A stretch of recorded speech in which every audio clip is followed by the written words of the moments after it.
आपने नेता प्रतिपक्ष, मैं आपका सम्मान करता हूं और आप दो बार इस माननीय सदन के अध्यक्ष के रूप में अपनी सेवाएं दिए हैं और आपने पहला प्रश्न किया है आज यहां पर। पहले तो आपके चयन के लिए मैं आपको बधाई देता हूं। ठीक है, अलग विषय है कि आपने चचा को गच्चा दे ही दिया।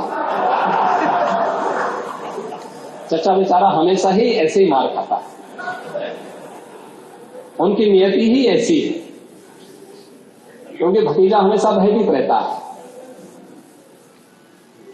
लेकिन आप इस सदन के एक वरिष्ठतम सदस्यों में से हैं, आपका मैं सम्मान करता हूं। मैंने आपको पहले भी बताया कि 24,000 जो महिला संबंधी अपराध थे प्रदेश के अंदर 2016 में, अगर हम देखेंगे तो बलात्कार की जो घटनाएं घटित हुई थी वह 1838 हुई थी। लेकिन अगर मैं 24 के अंदर की घटना बताता हूं, इनकी संख्या है 1373। और मुझे लगता है ये घटनाएं बताती है 25% से अधिक की कमी इस बारे में बताती है कि अपराधी आबादी तो बढ़ी होगी इस दौरान, और आबादी बढ़ने के क्रम में अपराध कम हो रहा है, नियंत्रित हो रहा है। लेकिन जो मैंने कहा, महिला संबंधी अपराध दोनों प्रकार के होते हैं, घर के अंदर भी होते हैं और घर के बाहर भी होते हैं। दोनों के लिए सरकार ने उस प्रकार की सेवाएं भी उपलब्ध की हैं। घरेलू हिंसा से संबंधित मामलों में 181 की सेवा है।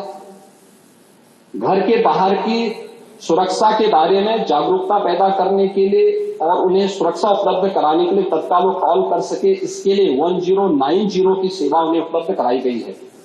लेकिन साथ साथ क्विक रिस्पांस टीम 112, इन दोनों के साथ इंटीग्रेट करके अगर कहीं भी कोई अपराध होता है, अगर इन तीनों में से किसी को भी कॉल करेंगे तो वहां पर आपको सेवा उपलब्ध होगी इसके बारे में। लेकिन इस पे समय पे चार्जशीट दाखिल करना, डिस्ट्रिक्ट मॉनिटरिंग कमेटी की बैठक के साथ जुडिशरी के साथ बेहतर तालमेल बना करके इस प्रकार के मामलों में समय पे अपराधियों को सजा दिलाने के लिए एक प्रोसिक्यूशन को आगे बढ़ाना और अपराधियों को सजा दिला दी जाए, ये महत्वपूर्ण है। उसी का परिणाम है जो मैंने आपको पहले बताया कि अगर महिला संबंधी जो उनके महिलाओं के विरुद्ध और पास्को संबंधित अपराधों में अब तक हम लोगों ने 16,718 अभियुक्तों को अब तक सजा दिलाई है। इसमें से अगर आप देखेंगे 21 को हम लोगों ने मृत्युदंड, 1,713 को आजीवन कारावास, 4,653 को 10 वर्ष या उससे अधिक का कारावास और 10,331 को 10 वर्ष से कम की कारावास की सजा दिलाई है। ये जो अपराध, जिन अपराधियों की सजा दिलाई गई है, इसमें आप देखते होंगे अक्सर समाचार पत्रों में आता है कि 1 महीने के अंदर दुष्कर्मी को सजा दिलाई गई। ये प्रोसिक्यूशन को फास्ट करने, समय पे चार्जशीट दाखिल करने का परिणाम है।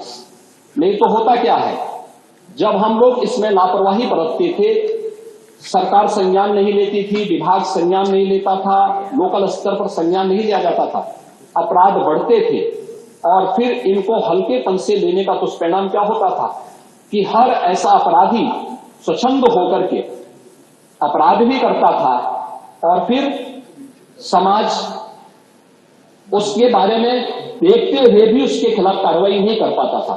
लेकिन आज अपराधी के मन में भय है और उस भय का परिणाम आज हम सबके सामने देखने को मिल रहा है कि उत्तर प्रदेश का जो ई प्रोसिक्यूशन पोर्टल है वो देश के अंदर नंबर 1 पर है। और उत्तर प्रदेश इस मामले में ऐसे अपराधियों को सजा दिलाने के लिए, महिला संबंधी अपराधियों को, जो भी ऐसे अपराधी हैं उनको सजा दिलाने में उत्तर प्रदेश देश के अग्रणी राज्यों में